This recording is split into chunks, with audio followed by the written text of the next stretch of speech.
Have you ever heard a song that stopped you in your tracks? Not because you recognized the artist, but because it unlocked something deep inside you? A scent, a sound, a memory you didn't know you'd forgotten. That's the power of 1979. The final year of a disco-drenched decade, echoing with glitter, heartbreak, and revolution on the radio. But not every voice from that year survived the spotlight. Some only had one shot, a single hit, a song that set the charts on fire, made the world dance, and then silence. Today, we're not talking about the legends. We're talking about the ghosts, the unforgettable songs sung by names you might have already forgotten. This is a journey through 15 one-hit wonders of 1979. Songs that shaped the soundtrack of a generation, even if the artist behind them disappeared. But here's the haunting question. How does a song burn into our collective memory while its creator fades away? Let's hit rewind. Few disco songs radiate pure energy like Born to Be Alive. It was more than a hit, it was a mantra. In clubs from Paris to New York, that opening beat meant one thing. The party had begun. Born to be alive. But behind the pulse was a quiet surprise. Patrick Hernandez, a French singer-songwriter, had originally crafted the song as a rock track. But the disco craze demanded rhythm, glitter, pulse. He transformed it, and it exploded, especially in America.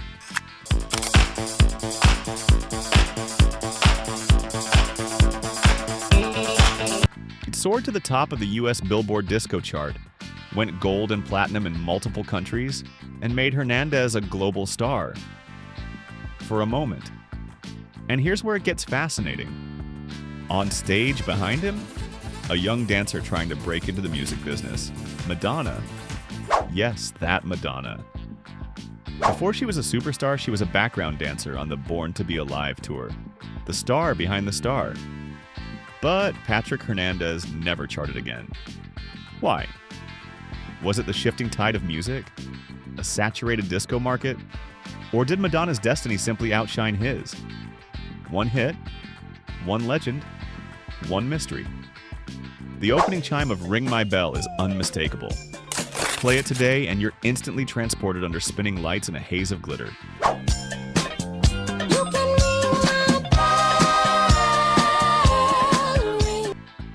But Anita Ward never planned to be a disco diva. She was a substitute teacher from Memphis, rooted in gospel music.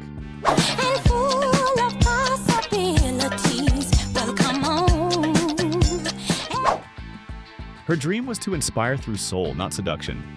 But fate had other plans. A song originally written for a young teen group landed in her lap. The lyrics, suggestive. The rhythm, hypnotic.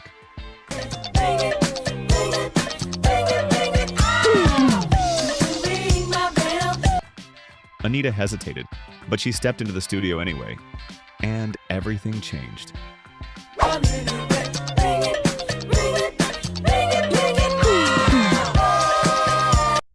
Ring My Bell skyrocketed to #1 on the Billboard Hot 100 and conquered charts around the world. An overnight star, and yet, she disappeared almost as quickly as she arrived. Was it because she didn't embrace the flashy persona? Did legal conflicts or creative control stall her ascent? One thing is certain, the bell rang loud and clear, but it only rang once. It wasn't disco. It wasn't soft rock. But it cut straight to the heart. Nick Lowe delivered Cruel to Be Kind with a smile on his face. But the lyrics carried bite. Gotta be cruel to be kind in the right measure. Cruel to be kind. It was a love song about tough truths, and that contrast made it unforgettable. Cruel to be kind means that I love you, baby. Inspired by soul classics and even Shakespearean irony, the song's upbeat melody masked a painful message. It reached number 12 across the US, UK, Canada, and Australia. giving Lowe his only major hit. Right measure, cruel to be kind. Yes, it's a very, very, very good sign. Despite a long and influential career as a producer and cult favorite, Lowe would never hit those heights again. Cruel to be kind proved that kindness and success sometimes have a painful edge. Don't let the title fool you. Driver's Seat wasn't about road trips. It was about emotional control, or losing it after heartbreak. With moody synths, a slow-burning groove, and introspective lyrics, British band Sniff and the Tears offered something deeper than disco.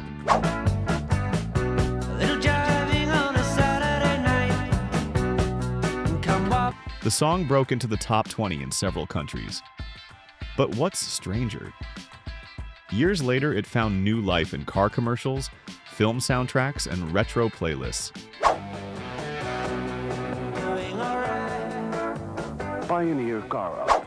Yet the band never charted again. How can a song get rediscovered over and over? But the band behind it fades further each time. Randy Van Warmer wasn't chasing fame. He was dealing with heartbreak. A breakup, a stalled car, a broken spirit. But instead of falling apart, he wrote it all down.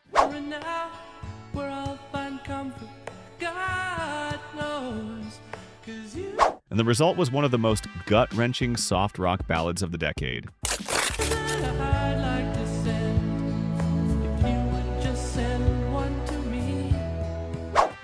Just When I Needed You Most hit number 4 on the Billboard Hot 100 and topped the adult contemporary charts. It featured a haunting auto harp solo by John Sebastian. The song didn't just take listeners back, it left them there. Van Warmer never matched its success again. But maybe that was the point. Imagine replacing Donna Summer, the queen of disco, at age 15. France Jolie got that chance when she stepped in last minute for Summer at a concert on Fire Island. Terrified? Maybe. But when she hit the stage in front of 5,000 people, she owned it. 'Cause I will comfort you when you've no one to turn to.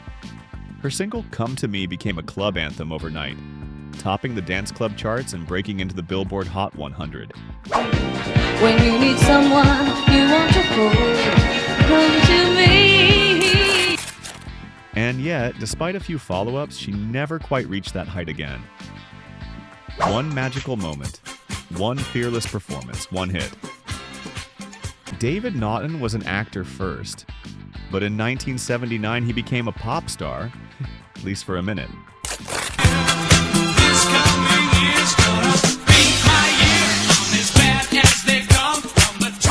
His song Makin' It was created for a TV show of the same name. But while the show was short-lived, the song outlived it by years. Backed by disco pros Freddie Perrin and Dino Fekaris, the team behind Gloria Gaynor's hits, Makin' It hit number 5 on the Billboard charts and even landed in the comedy Meatballs starring Bill Murray.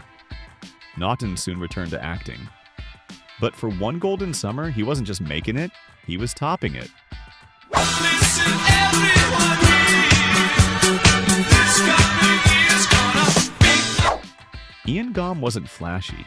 His song wasn't glamorous, but Hold On had something that couldn't be ignored. What you got? I've been dreaming of. Hope. It told listeners, don't give up, just hold on. That message resonated. After quietly bubbling in the UK, Hold On hit number 18 in the US.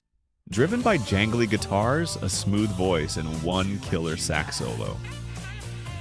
Gaume never repeated that solo success, but he co-wrote Cruel to be Kind with Nick Lowe, adding another thread to this one-hit wonder tapestry. Bonnie Pointer had the pedigree. As one-fourth of the Pointer Sisters, she was no stranger to hits. But when she went solo, she took a risk, remaking a 1966 soul song into a sparkling disco anthem.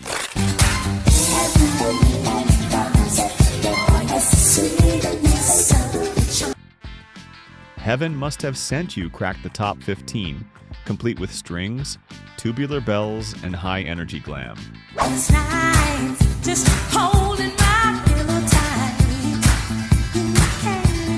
It was her defining solo moment. But she never reached that level again.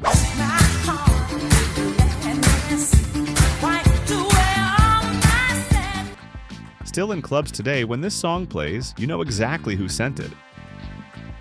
Nigel Olsson was better known as Elton John's drummer. But in 1979, he stepped out from behind the kit. His song Dancing Shoes was soft, romantic, and relatable. Too many long conversations. An anthem for anyone looking for love under the disco lights. It reached number 18 on Billboard, proving even backup musicians can steal the spotlight.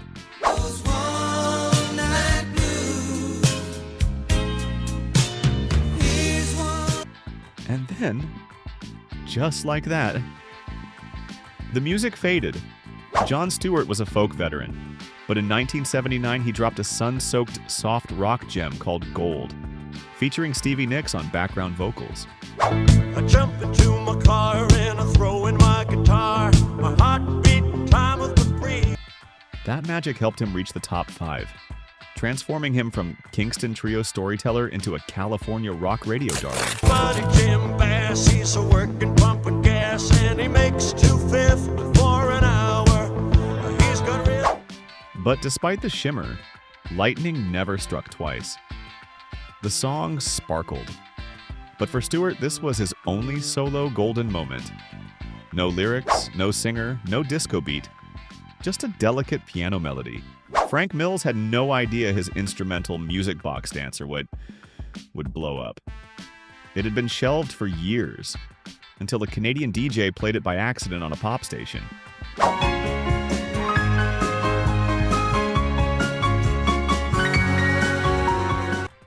Listeners went wild. The song hit number 3 on Billboard, standing out in a year of synths and sequins.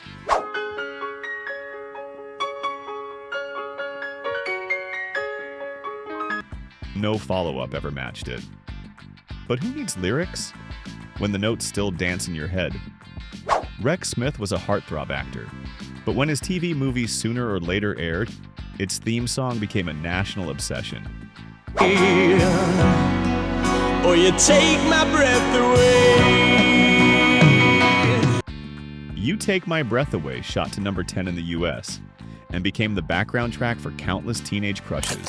Take my breath away, and I don't know what to say. Smith kept acting. He even did Broadway. But musically, this was the one. It was a one-hit wonder, that became a prophecy. They took the credit for your second symphony, rewritten by machine on YouTube. The Bugles' Video Killed the Radio Star hit number 1 in 16 countries, predicting the rise of MTV, music videos, and a brand new era of stardom. Video killed the radio star. Video killed the radio star. It was the very first video played on MTV in 1981. But the band? Gone soon after. The irony? They helped usher in a world. That erased them. As the decade closed, Ammy Stewart delivered one final glittering blow to the dance floor.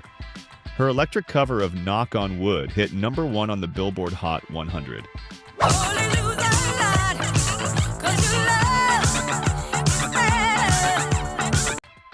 Flashy, fierce, fiercely stylish.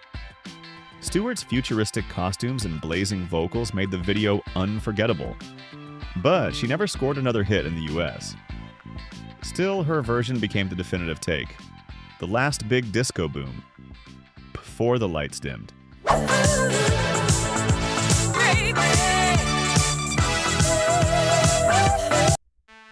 Which of these songs do you remember most? And which ones did you forget you loved? These weren't just hits. They were flashpoints of pop history. One-shot wonders that left marks deeper than their chart positions? Because sometimes one song is all it takes to be remembered forever.